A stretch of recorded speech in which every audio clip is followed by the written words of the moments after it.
Assalamualaikum warahmatullahi wabarakatuh. Perkenalkan, nama saya Anwar Rafara Yuliano, NIM 721141960 dari Rombel Akuntansi A 2019. Di sini saya akan menjelaskan mengenai bab 7, yaitu pengembangan sistem dari sistem informasi manajemen. Yang pertama-tama saya akan menjelaskan mengenai pendekatan sistem, yaitu urutan-urutan langkahnya. Di situ dijelaskan ada 3 yang harus diperhatikan. Yang pertama, upaya persiapan, upaya definisi, dan upaya solusi. Lalu saya akan menjelaskan mengenai upaya persiapan terlebih dahulu. Di situ dijelaskan ada 3 tahapannya. Yang pertama ada melihat perusahaan sebagai suatu sistem, dan yang kedua ada mengenal sistem lingkungan, dan yang terakhir mengidentifikasikan subsistem dan subsistem perusahaannya. Lalu yang kedua upaya definisi. Di situ ada 2 hal yang harus diperhatikan langkah-langkahnya. Yang pertama ada melanjutkan dari sistem ke tingkat subsistem, dan yang terakhir menganalisa bagian-bagian sistem ke dalam satu urutan-urutan tertentu. Dan yang terakhir upaya solusi. Ada 5 hal yang langkah-langkah yang harus diperhatikan. Yang pertama mengidentifikasikan solusi-solusi alternatif, dan yang kedua mengevaluasi solusi-solusi alternatifnya, dan yang ketiga memilih solusi yang terbaik, dan yang keempat mengimplementasikan solusi tersebut, dan yang terakhir menindaklanjuti untuk memastikan bahwa solusi tersebut bekerja secara efektif. Lalu siklus hidup pengembangan sistem.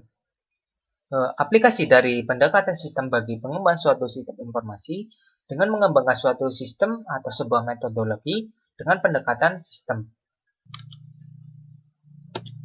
Lalu SDLC tradisional. SDLC tradisional seringkali disebut dengan pendekatan air terjun. Aktivitas ini memiliki aliran satu arah menuju ke penyelesaian proyeknya. Tidak dibutuhkan waktu lama bagi seorang pengembang sistem yang pertama untuk mengetahui bahwa terdapat beberapa tahapan pekerjaan pengembangan yang perlu dilakukan dalam urutan tertentu jika suatu proyek ingin memiliki kemungkinan berhasil yang paling besar.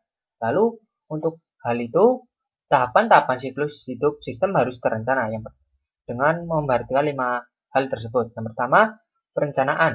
Yang kedua, analisis. Dan yang ketiga, desain. Dan keempat, implementasi. Dan yang kelima, penggunaan. Lalu, prototyping. Adalah suatu versi dari sebuah sistem potensial yang memberikan ide bagi para pengembang dan calon pengguna bagaimana sistem akan berfungsi dalam bentuk yang telah selesai. Lalu, jenis-jenis prototipe-nya. Ada 2, yaitu prototipe evolusioner dan prototipe persyaratan. Yang pertama, prototipe evolusioner.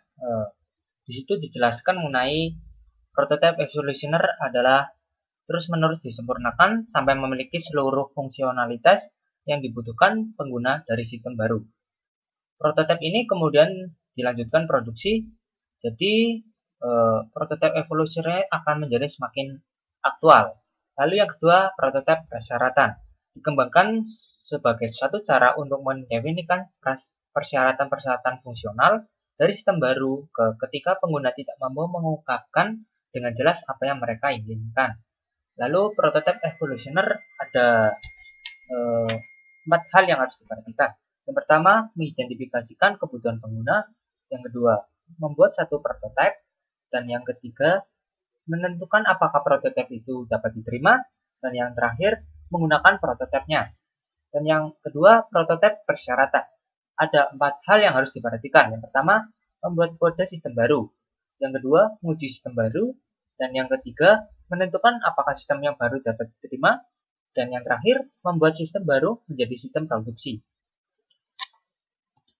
Lalu pengembangan sistem pada aplikasi cepat. Contohnya adalah EID.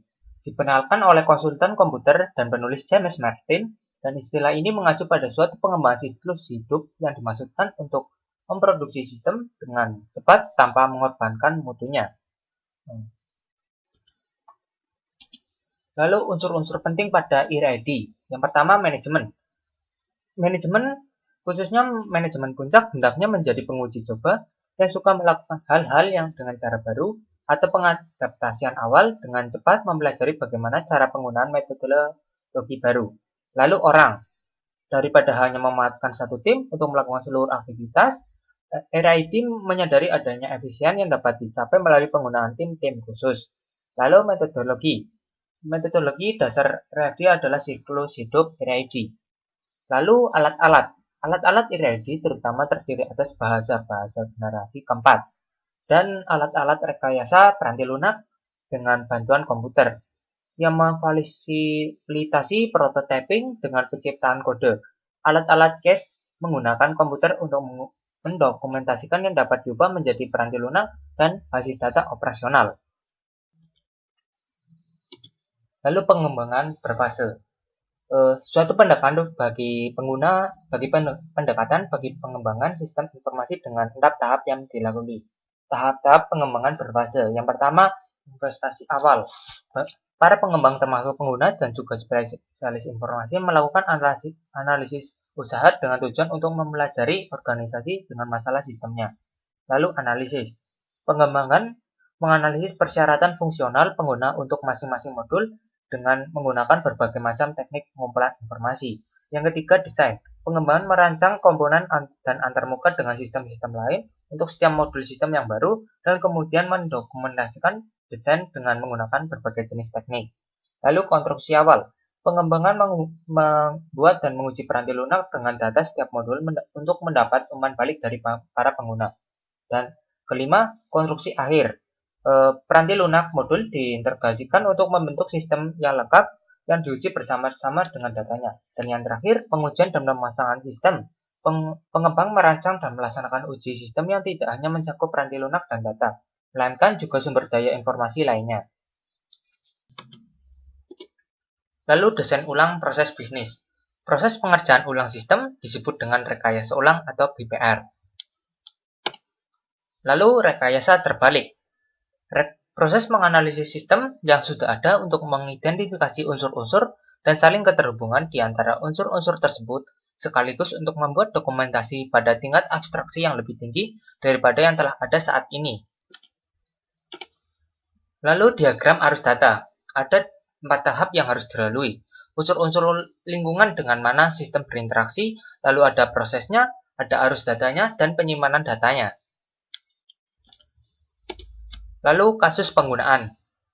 Suatu uraian naratif dalam bentuk kerangka dari dialog yang terjadi antara sistem primer dengan sistem sekunder. Sistem primer adalah sebuah program komputer dan sistem sekunder adalah orang yang berinteraksi dengan program komputer. Lalu manajemen proyek. Proyek pengembang sistem yang pertama dikelola oleh manajemen unit TI dengan dibantu oleh manajer dari sistem analisis, sistem pemrograman dan operasi. Lalu poin-poin penting pada manajemen proyek ada 4, yaitu pertama, steering committee SIM, yang kedua, kepemimpinan proyek, yang ketiga, mekanisme manajemen proyek, yang terakhir, dokumen web bagi manajemen proyek. Lalu steering committee SIM, ada 3 hal yang harus diperhatikan di dalam steering committee SIM. Yang pertama, menciptakan kebijakan, lalu yang kedua, melakukan pengendalian fiskal, dan yang terakhir, menyelesaikan perselisihan. Lalu mengestimasi biaya proyek. Mengestimasikan waktu dan uang yang dibutuhkan untuk mengembangkan sebuah sistem yang telah lama menjadi satu tugas yang menantang. Lalu 3 komponen mengestimasi biaya proyek. Yang pertama, informasi mengenai sistem tertentu yang sedang dibuat dan orang yang akan melakukan pengembangan. Dan yang kedua, pengalaman historis. Dan yang terakhir, pengetahuan mengenai proses pengembangan peranti lunak dan alat-alat serta teknik estimasi.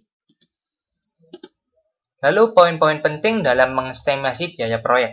Yang pertama ada input pengestimasian biaya, alat-alat dan teknik estimasi biaya, dan yang terakhir output pengestimasian biaya. Itulah sekian dari penjelasan dari saya. Kurang lebihnya mohon maaf, semoga bermanfaat bagi saudara semua. Sekian dari saya. Wassalamualaikum warahmatullahi wabarakatuh. See you.